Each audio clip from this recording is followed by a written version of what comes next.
carencias, desamor, adicciones y tragedias, la dramática vida de Edith Piaf. La cantante parisina de la voz inigualable nació el 19 de diciembre de 1915 y, desde el primer minuto, su destino estuvo marcado por el dolor. El mundo no le dio una grata bienvenida. Su madre, Annette Mellard, era una cantante ambulante sumida en el alcohol, a la que su padre, un acróbata llamado Louis-Alphonse Gassion, había decidido abandonar justo en el momento en el que había comenzado con el trabajo de parto. Y la mujer, que salió a la calle a pedir ayuda para llegar al hospital pero no la consiguió, la dio a luz a la intemperie, debajo de un farol de la calle Belleville, en París, dando lugar a una triste escena que parecía presagiar lo que sería su vida. Era el 19 de diciembre de 1915. Así nació Edith Giovanna Gassion, con el tiempo conocida como Piaf. La pequeña quedó al cuidado de su abuela materna, quien no tuvo mejor idea que alimentarla en base a vino en lugar de biberones de leche. Y, al tiempo, fue su padre quien decidió hacerse cargo de ella. Sin embargo, por entonces Europa se encontraba inmersa en la Primera Guerra Mundial y el hombre, nacido en Normandía, fue convocado para sumarse al ejército. De manera que Edith terminó en manos de su abuela paterna, una madama que se ocupó de su crianza junto a las prostitutas de su maison que se turnaban para acompañarla. Lo cierto es que, tras el final del conflicto bélico, Luis volvió por su hija y se la llevó consigo a un circo itinerante. Pero la necesidad llevó a Edith, desde muy chica, a repetir la historia de su madre cantando en las esquinas de la ciudad de la luz a cambio de unas monedas que recolectaba en su boina. Claro que su talento era mayúsculo, y, consciente de eso, con apenas 14 años y cansada de sufrir carencias, decidió comenzar su camino sola en la Plaza Pigalle, en Ménilmontant, y en los suburbios de París. En 1932 se enamoró por primera vez de Louis Dupont, un mozo con quien tuvo a su única hija, Marcel. Pero la niña murió de meningitis con apenas 2 años de edad.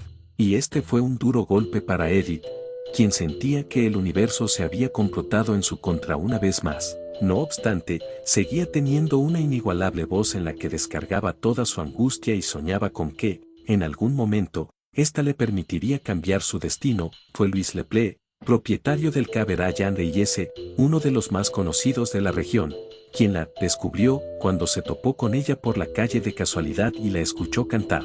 Tras una pequeña prueba, el empresario no tardó en contratarla y, en 1937, la bautizó como Môme Piaf, lo que significaba pequeño gorrión, y hacía clara referencia a su desgarbado aspecto físico. Sin embargo, cuando todo parecía encaminarse, el hombre apareció muerto con un disparo en el club que regenteaba y Edith fue injustamente señalada por la prensa como una de las sospechosas del asesinato, por lo que todo lo que había construido hasta entonces se derrumbó, y las adicciones se apoderaron de ella. De todas formas, la cantante no bajó los brazos. Ya convertida en Edith Piaf, nombre con el que logró su consagración a nivel internacional tras la Segunda Guerra Mundial, en la que tuvo un papel preponderante ayudando a salvar a miles de judíos de los nazis, se convirtió en una verdadera estrella tanto en Europa como en América. Y, de la mano del compositor Raymond Asso, su pareja de entonces, se posicionó como una profesional del music hall. Con el tiempo, en tanto, se encargó de colaborar con jóvenes talentos emergentes de la época como Charles Aznavour, Georges Moustaki, Yves Montand o Gilbert Bécaud.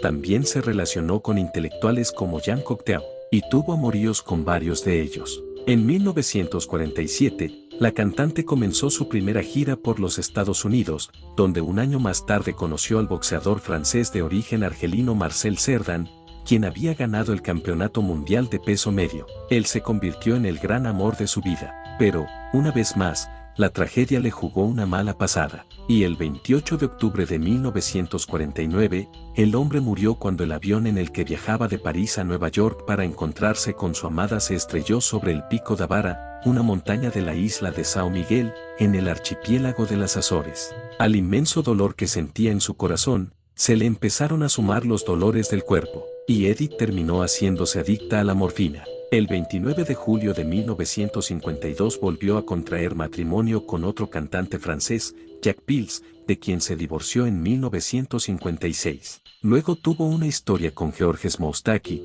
junto a quien sufrió un accidente automovilístico que le dejó graves secuelas e hizo que el sufrimiento físico se hiciera cada vez más insoportable. En 1959, de hecho, la cantante se desplomó en medio de un concierto en Nueva York, y final de su carrera parecía inevitable.